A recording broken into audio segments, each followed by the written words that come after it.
हमारे पास ये क्वेश्चन है क्लास 11 का है, चैप्टर 8 का है, 8.2 का है। तो कह रहा है सिद्ध कीजिए कि 1 प्लस एक्स की पावर 2n के प्रसार में x की पावर n का गुणांक 1 प्लस एक्स की पावर 2n माइनस 1 के प्रसार में x की पावर n का गुणांक का दुगुना होता है।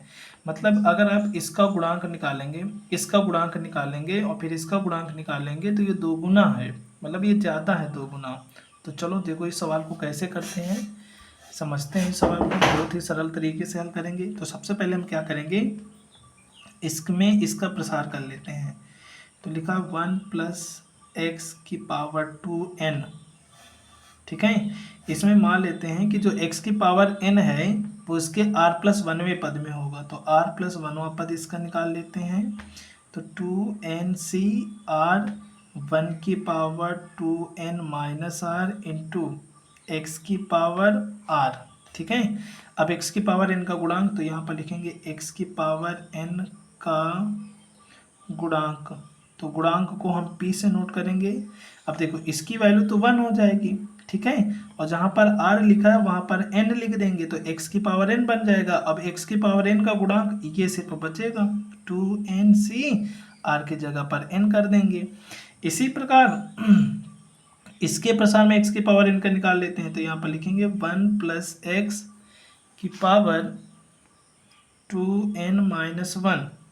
अब यहाँ पर x1 प्लस एक्स की पावर 2n के प्रसार में x की पावर n का गुणांक मान लेते हैं कि x की पावर जो n होगा वो r प्लस 1वें पद में होगा, r प्लस 1वें पद में होगा। तो इसका r प्लस 1वां पद निकाल लो।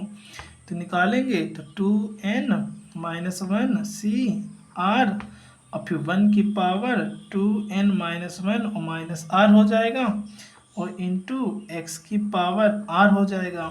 अब देखो इसके प्रसार में x की पावर n का गुणांक निकालना था। तो हम क्या करेंगे, यहाँ पर x की पावर n का गुणांक निकाल लेंगे और गुणांक जो इसका निकालेंगे उसको q से नोट करेंगे, ठीक है। अब देखो जहाँ पर r लिखा है वहाँ पर हम क्या कर देंगे, n रख देंगे। तो ये बन जाएगा x की पावर n, ठीक है। और ये जो लिखा है इसकी वैल्यू हो जाएगी 1। तो x की पावर n का गुणांक तो यही तो बनेगा। तो यहाँ पर लिखेंगे 2n माइनस 1 c और r की जगह पर n कर देंगे। अब हमको सिद्ध क्या करना है, सिद्ध ये करना है, ध्यान से सुनना।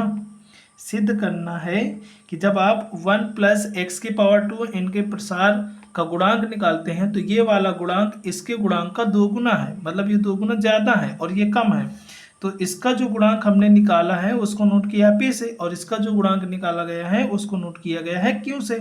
तो p वाला ज़्यादा है q वाले से, तो दोनों को बराबर करना, तो 2 का गुणा कर दो। अब q को इधर भेज दो तो p बटे q बराबर 2 हो जाएगा। अब हम इधर वाला हल कर लेंगे और उसका आंसर 2 आना चाहिए तो प्रूफ हो जाएगा, ठीक है। तो चलो कर लेते हैं। तो यहाँ पर बना दो लेफ्ट हैंड साइड, क्योंकि लेफ्ट हैंड साइड होगा। अब p की वैल्यू आपके पास ये है 2ncn और बटे q की वैल्यू आपके पास ये लिखा हुआ है 2n माइनस 1 c और फिर n, ठीक है। अब इसका विस्तार कर लेते हैं।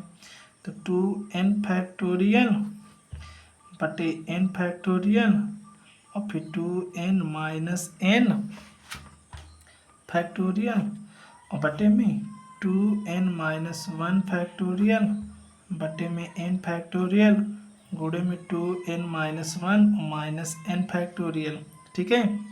इतना कर देंगे। इतना करने के बाद अब करेंगे क्या, इससे इसको कैंसिल कर देंगे, ठीक है। और नीचे वाले को सबसे ऊपर भेज देंगे, ठीक। तो चलो ऊपर लिखा 2n फैक्टोरियल, ये ऊपर चला जाएगा तो 2n से n माइनस कर दोगे तो n बचेगा। तो n माइनस 1 फैक्टोरियल और बटे में अब ये वाला इसके पास चला जाएगा तो यहाँ पर 2n माइनस 1 फैक्टोरियल और गुणे में ये वाला आपके पास बचेगा। अब 2n से n घटा दोगे तो n फैक्टोरियल बन जाएगा, ठीक है। अब इसको हल करते हैं। अब देखो अगर हम इसको विस्तार करेंगे तो ये मिल जाएगा। तो इसको लिखेंगे 2n और फिर लिखेंगे 2n माइनस 1 फैक्टोरियल, ठीक। इतना करने के बाद अब ये देखो यहाँ पर गुणे में n माइनस 1 फैक्टोरियल लिखा है, इसको लिखा रहने दो और बटे में यहाँ पर आ जाते हैं 2n माइनस 1 फैक्टोरियल और गुणे में n फैक्टोरियल जो लिखा है, n फैक्टोरियल जो लिखा हुआ है इसका विस्तार कर देंगे तो n into N minus one factorial हो जाएगा। अब n माइनस वन से ये कैंसिल, 2n से ये कैंसिल और फिर n से ये n कैंसिल, बराबर में कितना आ गया 2। अब 2 ही प्रूव करना था, तो मतलब लेफ्ट हैंड साइड इक्वल में राइट हैंड साइड, ये हमारा हो गया आंसर। देख लो शुरुआत से पूरा क्वेश्चन ये लिखा हुआ है।